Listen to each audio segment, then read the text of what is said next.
I want to talk to you both. Why don't you come out?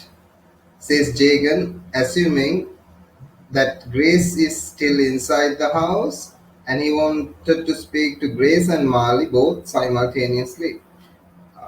And Marley withdrew his head from the window and came out by the front door. So Marley was peeping from the front door all this time, from window, right, all this time.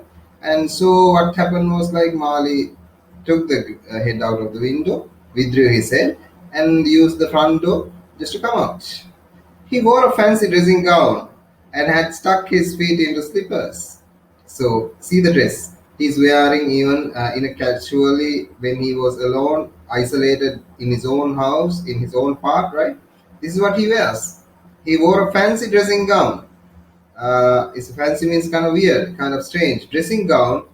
Imagine you have these bathrobes, right?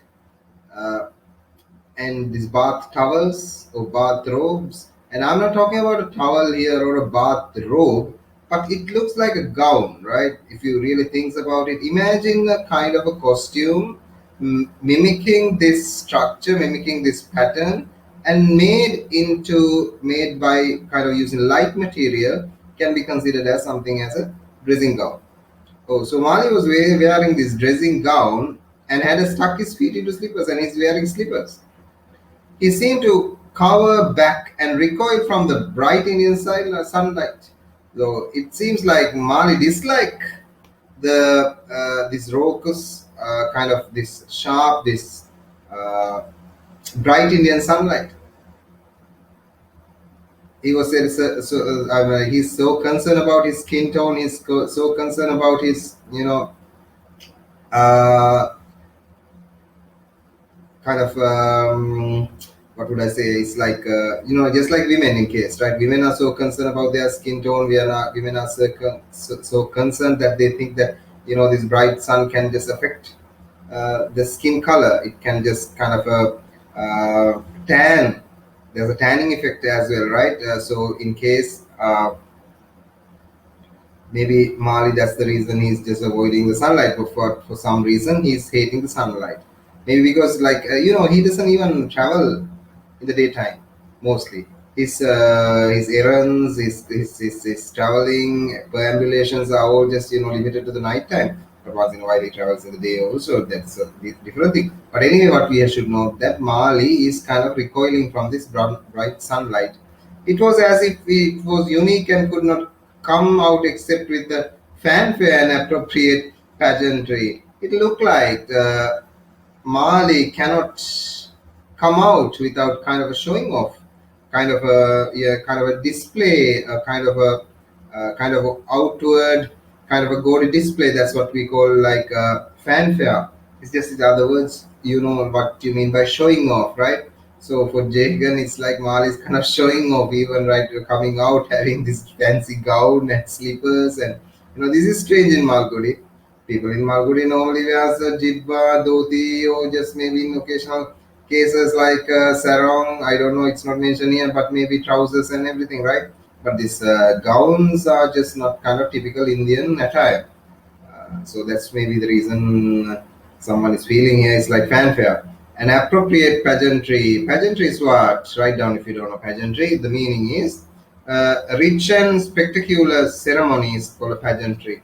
Like, so this kind of uh, showing off with his attire, kind of uh, this what we call this dressing gown. Right? It's like the robe type uh, frock gown, right? It's kind of interesting.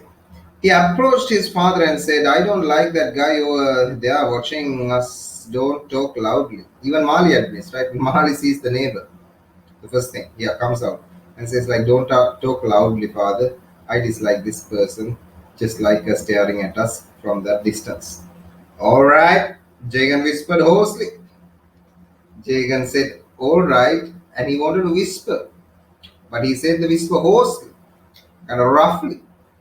And the effort to suppress this natural tone choked him and puffed up the veins in his neck. He was unused to uh, secrecies. So there's humor here again. Now Jagan wanted to speak slowly. He would whisper, but he can't whisper. The sound, all right, came loudly. Even he tried to whisper. The effort to suppress, the effort to cut off, effort to limit, effort to kind of what you call it, thought.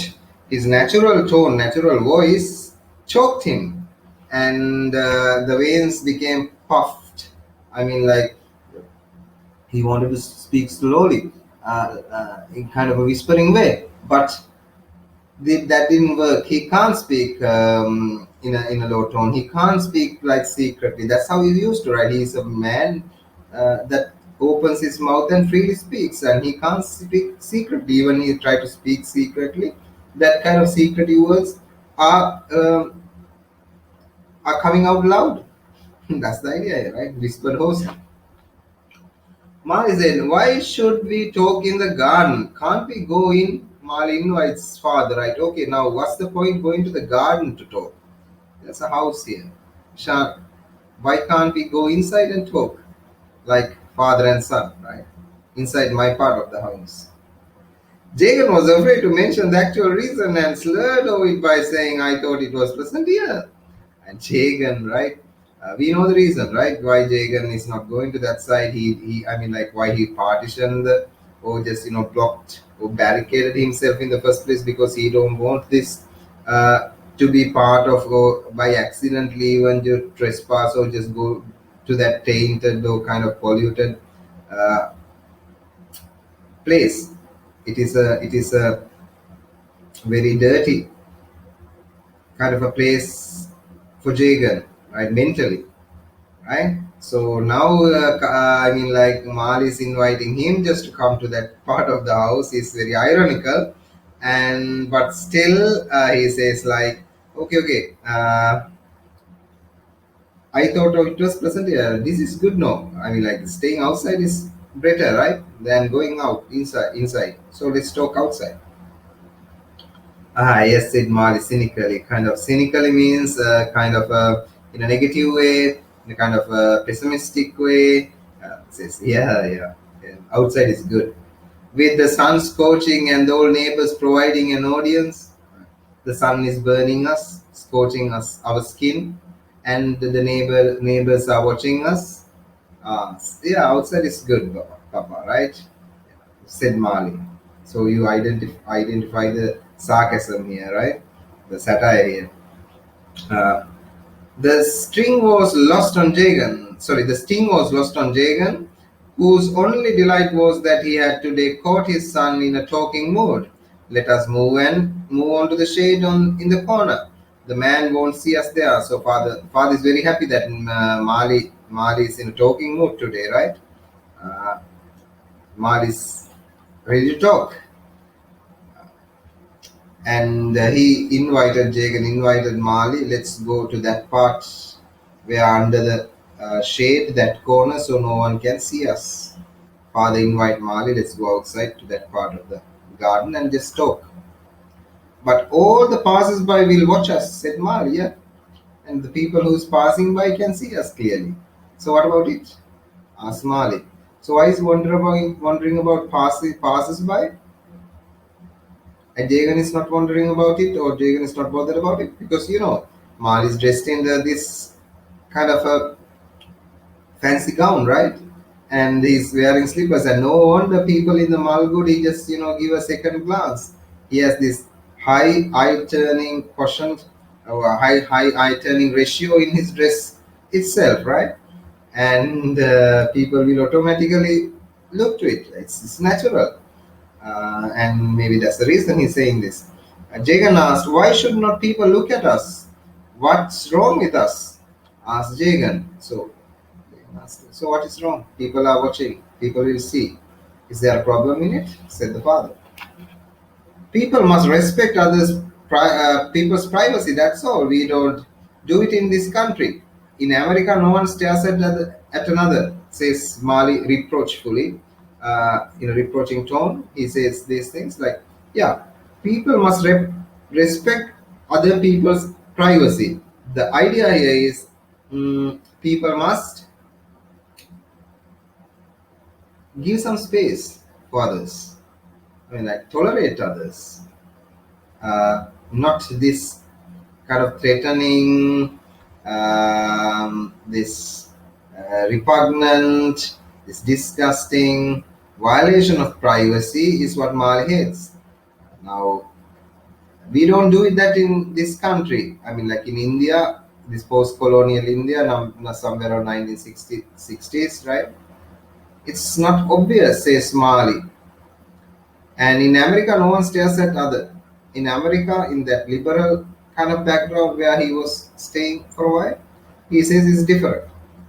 And yes, that can be. I mean, like, forget this post-colonial India. If you think about even in today's our situation here, in our context, even these things, our people still struggling. Even in some parts of India, it's the same. Are still struggling with giving respect to people's privacies. I mean, like, forget the remark here. I'll just give you some other examples, right? Uh, Imagine, right, some person, especially this is day-to-day reality. See how some people ogle or gaze or looked weirdly when someone is dressed in some kind of a bright dress. If a girl is right dressed, or just displaying a little bit of, or just revealing a little bit of herself, I mean, the response is so stark, response is so sharp, and even people go to the extent of passing kind of a certain remarks, right? It's really disgusting in a sense. And it's not the end of the story. Imagine the public transport we have, the system. Sometimes it's so packed, it's so jam packed. It's like, so people are so crammed like sardines in this public transportation. And here is a place easily people are violating the private space, because not only people have to have a right for privacy, they have a right to private space as well, private or individual space as well. Individual space is a kind of private space, right? We have those issues, right, in this country right now. And that's sad. In other words, in America, no one stares at another, says Mali. So America is a liberal country. At least they have this privacy. They are respecting the other person's privacy. Is what he says. And there's a truth, element of truth there, right? We'll keep that in the background, and just come to the text. If we avoid each other's looks, how should we understand each other? What is one ashamed of? That one's face must be hidden. Mali could not carry on this debate. I mean, like, his father asked, like, okay, now wait. What's why, like, why shouldn't we look at each other? What's the problem with people looking and understanding? I mean, like, without looking, how can people understand? Visual aspect. Man is a visual creature, so it's common just to people to see. ලස්සන දේ ගැන ඇස්ස දිලායයි විසිතුරු සිරිබර විසිතුරු ලොවේ, right? It's just the song says, right? ලස්සන දේ ගැන ඇස්ස දිලායයි. It's like natural, like people look at it. So what can we do about it? If father asks, right? That's the father's logic here. And what is one ashamed of? That one's face must be hidden. So why should you want to hide your face? What is upsetting that? What's upsetting you? Father and Mali could not carry on this debate. Means Mali could not say anything against that, the father's logic, right? So there's both sides to this logic as well. So Mali was desperate here. Mali couldn't just say something against it. He found his father in an extraordinary conversational mood today. And Jagan was, for Mali, felt like Jagan was in a kind of extraordinarily conversational mood today. Like, he's charged. He's like so charged, he is in a talking mode today. Extraordinarily conversational, speaking mode today, right? He gave up his point. Jagan triumphantly asked, victoriously Jagan asked now, right? Is Grace inside or not? Is Grace inside now? I'd like to talk to you both on a matter of importance. I like to talk to both of you about something very important. She is not here. She has gone to stay with some friends for a few days, says Mali. No, no, she is not inside. She's going to meet some friends, staying there for some days. When did she go? Jagan felt that his son was likely to resent his questioning tone and so expanded the theme. I was wondering if it was not a very long time since I saw her. So Jagan immediately asked, when did she go? Now, when did Grace leave this house?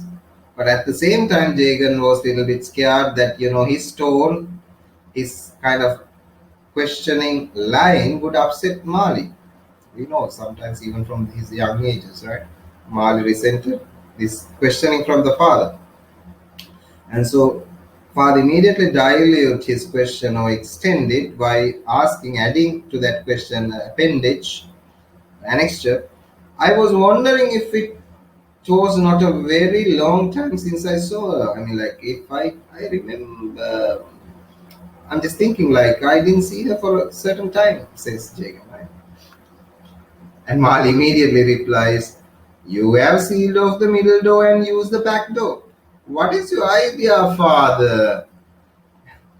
Yeah, Mahali complains, right? Yeah, you have locked yourself. You are using the back door.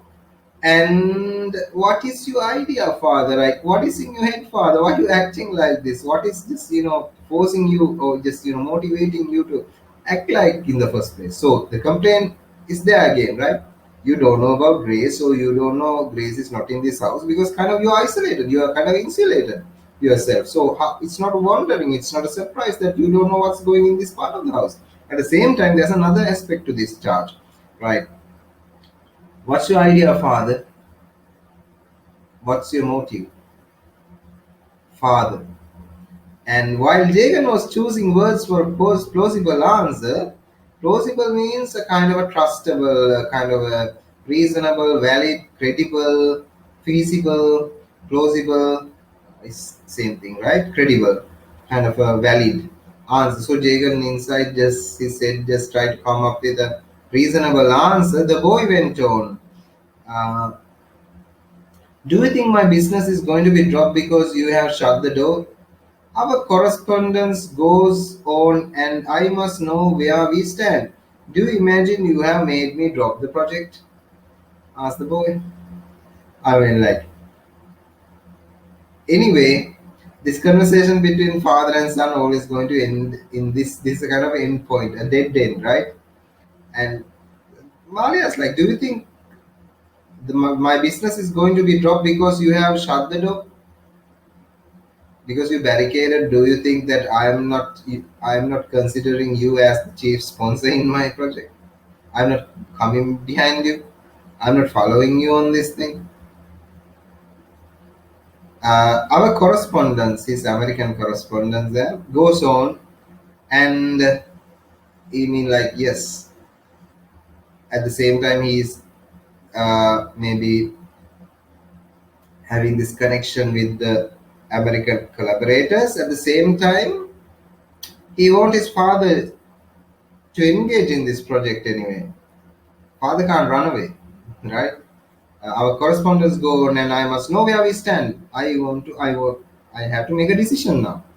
Do you imagine you have made me drop the project? Do you think that I have stopped the story writing machine factory? I'm like, do you think I have given up the idea of factory, making the factory? Mal is directly asked from Jagan. It was a pity, it was sad that they should be rushing to the edge of this precipice as usual. Precipice is a place where it's a sharp fall or a sharp, what you call a cut edge that you are, when you reach the precipice, if you try to go ahead the precipice, you suddenly fall down. In Sinhala, we call it a prapatya, right? Uh, Now, the conversation, every time it reached this precipice, it's a pity, it's a sad thing. As usual, Jagan tried to give another turn to the talk. Like it's sad, always it ends in this end. And Jagan immediately turned the subject, gave a new turn to the subject, a new light into this conversation between the father and son, where this is the dead end. He immediately asked, "You must both be married soon. You and Grace has to marry immediately." "What are you trying to say?" screamed Marley. Marley went out a little bit louder here. Kind of hollered, kind of screeched, right? "What are you trying to say? What's your point?" asked Marley. Jagan explained to Marley, and Marley said, "You have been listening to nonsense. I never knew you could listen to such gossip." And Marley complains and just said, You have been listening to nonsense. I mean, your head is full with rubbish, Dad. And I never knew you could listen to such gossip. I can't believe myself you are believing this kind of gossip, this kind of rubbish, what other people say about us. I'm amazed, in other words, right? Says Marley to father. Jagan noted with pleasure that the boy had refrained from calling him silly again. Jagan is happy that boy didn't by accident miscommunicate the word silly or stupid or something like that.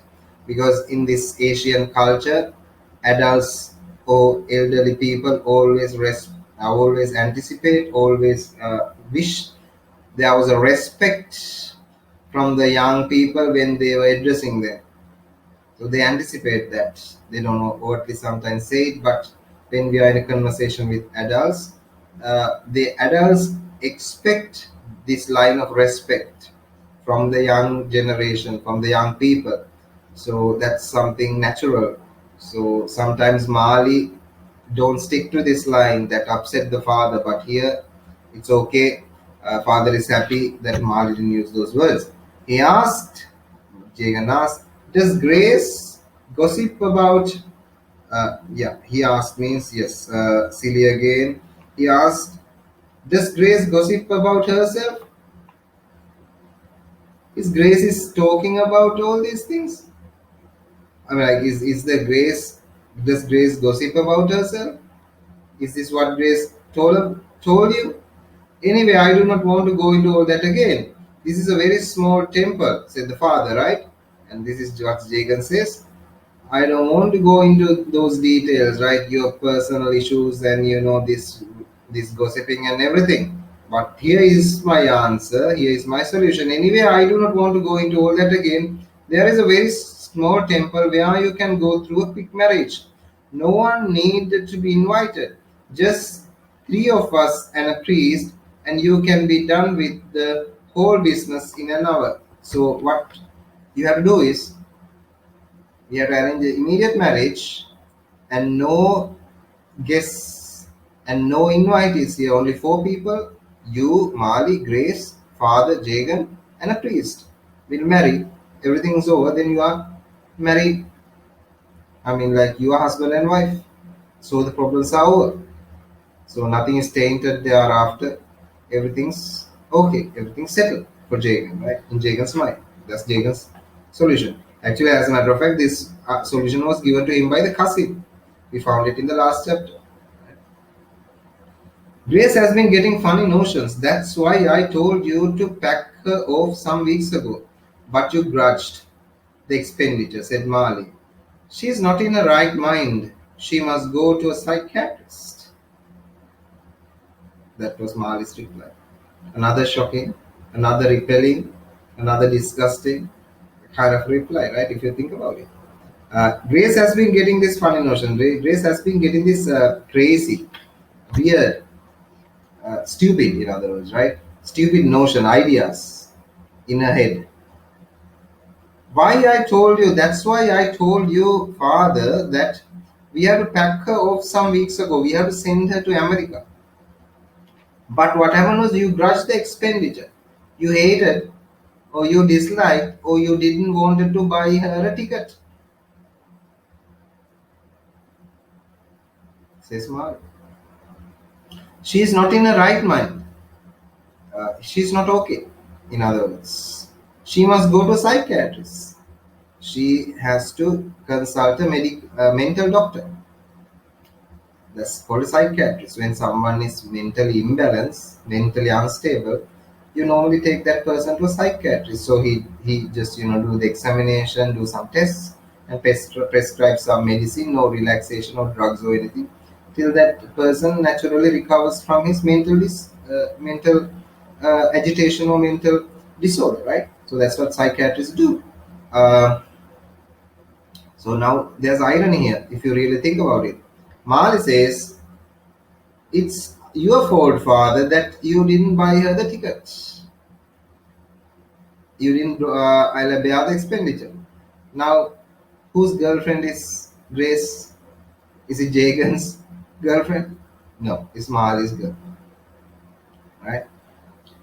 And from the previous chapter, we know that when Grace came to Malgudi, she came with $2,000 as a possessions. And who spent that money? Who bought the car, who bought the green car, and all the other expenses. Whose money was this?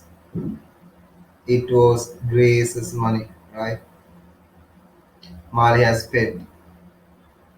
Grace has in a way trusted Marley. Grace has this infatuation towards Marley, and she kind of a way gave her money because she was trusting Marley's project and everything. But nothing happened so far, and Grace has lost that money, it seems, lost to the extent that she can't even buy a ticket just to go to her country. All the money seems gone away, right? So whose fault is it? Is it Jagan's fault?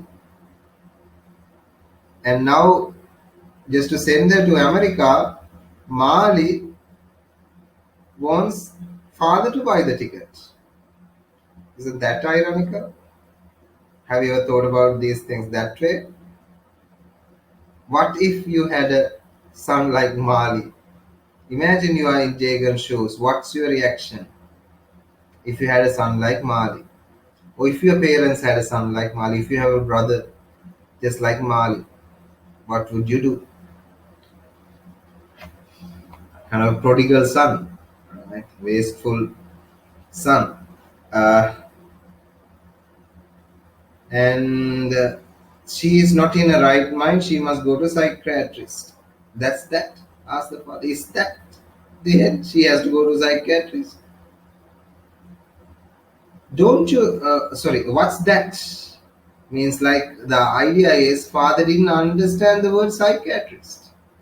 For father, psychiatrist is a new word. In that context, he's never aware of the word psychiatrist. That's why he's asking, what's that? Don't you know what a psychiatrist is? Seriously, father, don't you know who's a psychiatrist is? Who's a psychiatrist? I explained you. The person who gives medicine when a man goes crazy, man or woman goes crazy. It's a kind of a mental doctor. Huh? Uh, what a backwood this is. What you write down if you don't know what is a backwood. A remote and undeveloped area is called a backwood. In other words, it's like a non-developed place. It's called a backwood. This is where nothing is known. So what we called in a one word, right? Godea, something like that. That says like this line, Pina Gobbaya, Pinage Aya Gobbaya, something. That's the idea. I like Gobbaya means this is the backwood, right? That's another word for backwood. Okay. Now don't say these things in the school, right? And get into trouble. Uh, mm, where nothing is known. With, with that, Marley turned and went in, leaving Jagan transfixed to the post. And that's all Marley said. Immediately he went inside, leaving Jagan on the spot. And Jagan was transfixed right down. Hypnotized, spellbounded, mesmerized, kind of surprised. He was shocked. He was like transfixed. What happened? Mali went.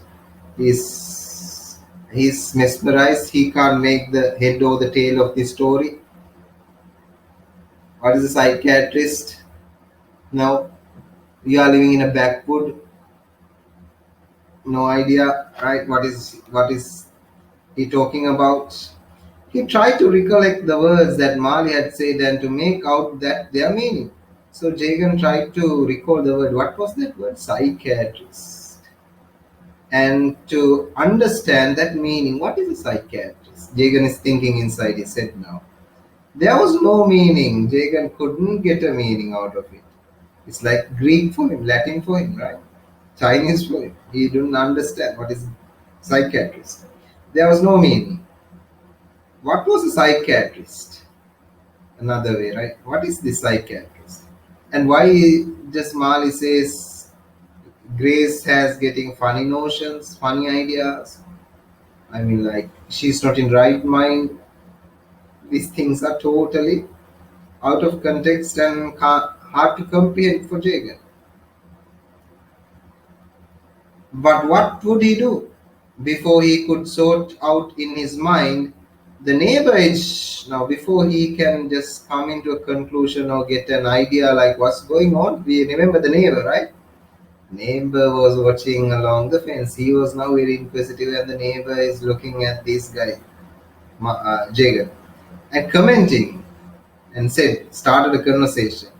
So rare to see you. What is your son doing? හුඟ කාලෙකින් දැක්කේ මොකද පුතා කරන්නේ? He is in business with some American businessman. He is doing some business with some American businessman, says Jagan. Oh, that's very good. So he will earn dollars for our country. Very good, very good. Wow. He's going to earn dollars then, right? Wow, wow, very good, very good. On this present note, Jagan tore himself immediately. At this moment, Jagan tore himself immediately means just kind of stop the conversation, didn't want to continue the conversation, cut off the conversation, and left the place immediately. Because Jagan felt, the next question was going to be about the daughter-in-law. The next question, probably the neighbor will ask, will be about කොහොමද ලේලි පොඩ්ඩ? Before that question, Jagan thought it will be the next question and immediately went out, vanished, disappeared from the scene. Right? Funny situation, Jagan think. If he asks like, how's the daughter-in-law? It's a funny situation, right? Why? This Grace is not a daughter-in-law in the first place. He's not married. She's not married to Mali. So how is this stranger his daughter-in-law of mine? And if he's asking like, how is the daughter-in-law? It's a funny situation. I don't want to answer it. Woof. He just rushed, right? And the funny situation, not knowing whether she was a daughter-in-law or not.